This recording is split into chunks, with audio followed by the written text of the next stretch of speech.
So now we're going to continue on with my discussion of Six Sigma, and we're going to use a presentation that was provided to me by University of West Georgia. In reality, they just put it out on the internet and made it public domain, so I'm borrowing it. So they want to introduce Six Sigma as a concept at their university, and I think they did a pretty good job of it, at least describing the concept of Six Sigma. So let's go through their approach. Six Sigma, they like to use this garage approach. You got to park your car in the garage. If you go too far left, you're going to smack into the side of the garage, and now your car is defective. You need to put a new car in there. Too far to the right, once again, car defective. So they use that as a pretty good analogy, which I like. So let's go through their presentation.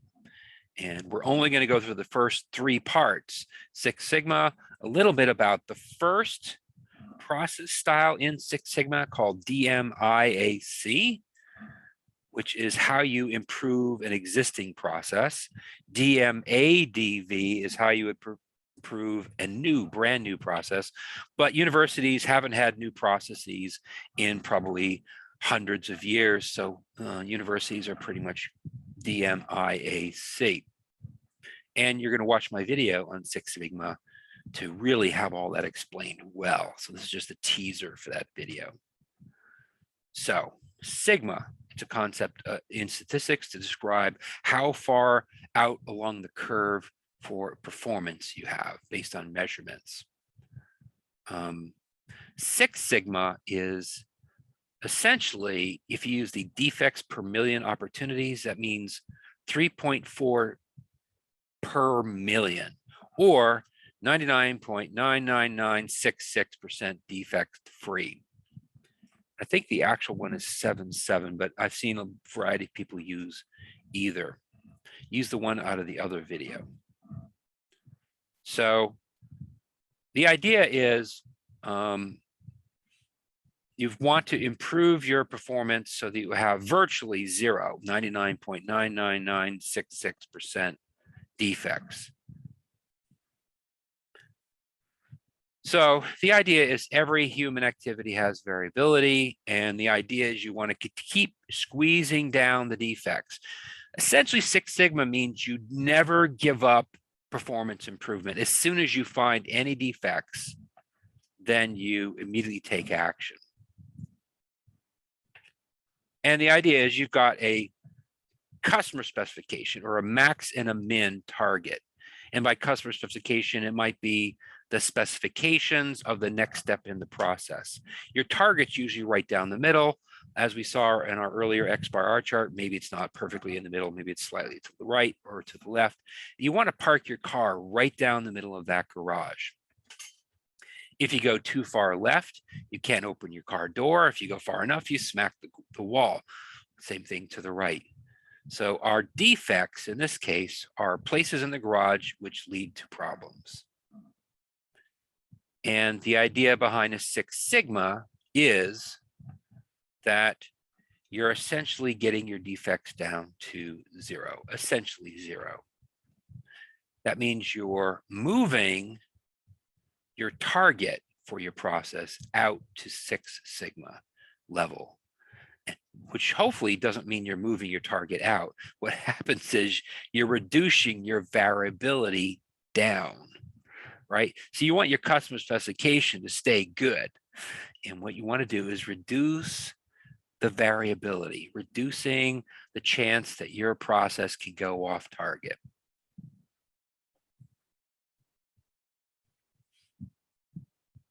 So just for a comparison standpoint, if they say it's 99% good, which is what a lot of people think are great, if you get a 99 out of 100 in a test, you're like, high five, awesome, 99, woohoo, which actually it is good for a test.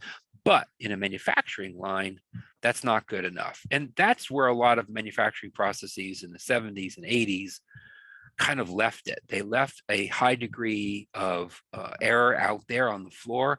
They never improve that final percentage because there didn't seem like there was a reason to. However, with Six Sigma, we've in the 80s, I think Motorola came up with this current concept.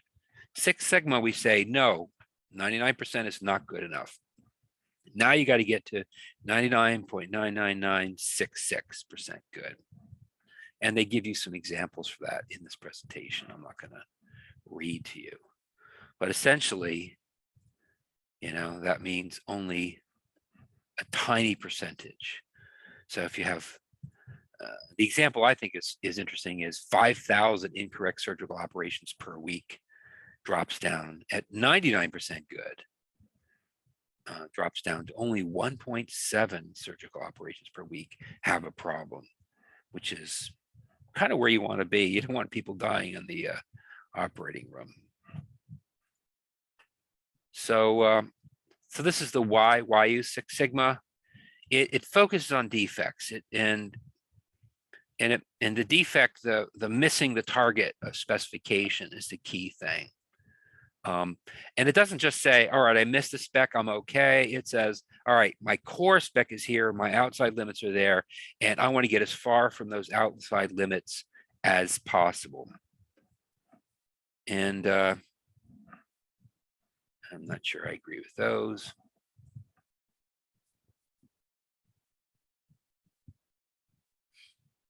And this is a Foxtrot comic. I'll let you guys read it. 50 yards to the right, 30 yards to the left. Well, his average shot was perfect, right down the fairway. But it didn't help him in his golf at all. His average doesn't mean anything.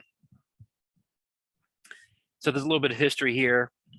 Motorola, mid-80s, Jack Welch kind of made it super popular. Did a big thing with it.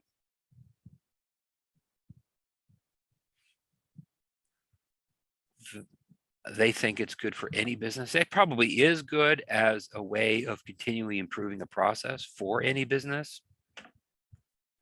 And the core of Six Sigma isn't this measurement thing. The measurement thing is critical. You got to measure to perform. But the core of Six Sigma are these two methodologies.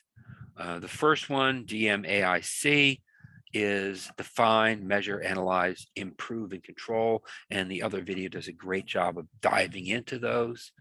That one basically takes an existing process, measures it, analyzes it, you know, and then develop an improvement plan, and then develop a control plan to make sure you're hitting your improvement plan. So this is a classic process for an existing manufacturing line, and it can be used for anything. It can be used for a university. It can be used for pharmaceutical, robot manufacturing, lawn mowing. I mean, the idea is that you define, you know, your measurements. You figure out which, you know, why you're missing your measurements, why the mower blade is pushing down the grass instead of trimming it off neatly. And then you improve the process, you sharpen your blades, and you put a sharpening plan together, and then you control your process. You put a whole long-term plan and measurement system in place to make sure that your grass stays neat and even forever. DMADV is primarily used for brand new processes. And the big difference here is the design portion, where instead of analyzing and improving, you analyze and design. You design from scratch. And then once you've designed it and implement it, you can verify it. So it's design and verify instead of improve and control.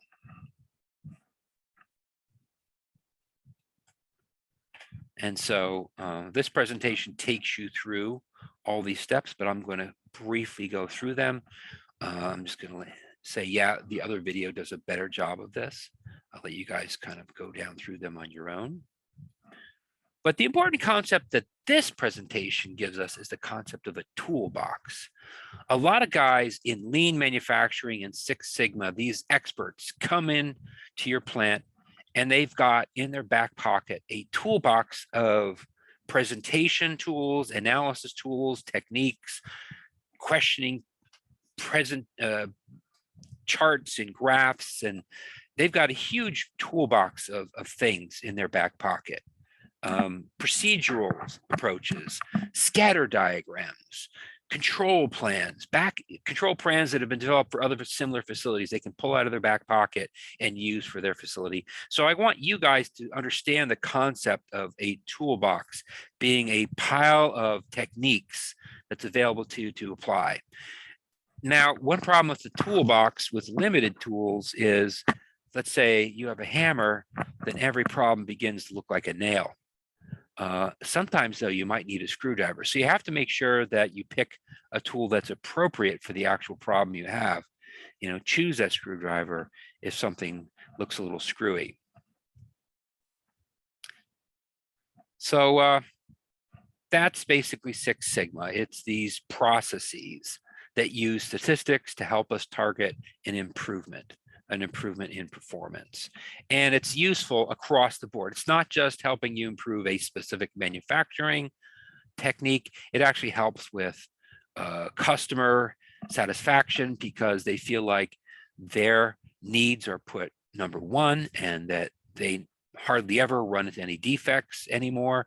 It helps morale. It helps your whole plant feel a little better about the process once they start to see things improve.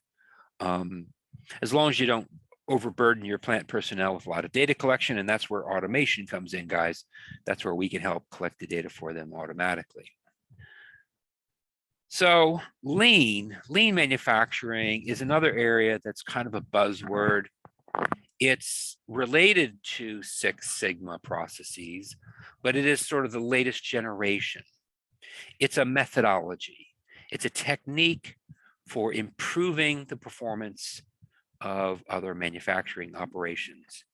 And I'm actually going to take a break here and do the lean recording separate tomorrow.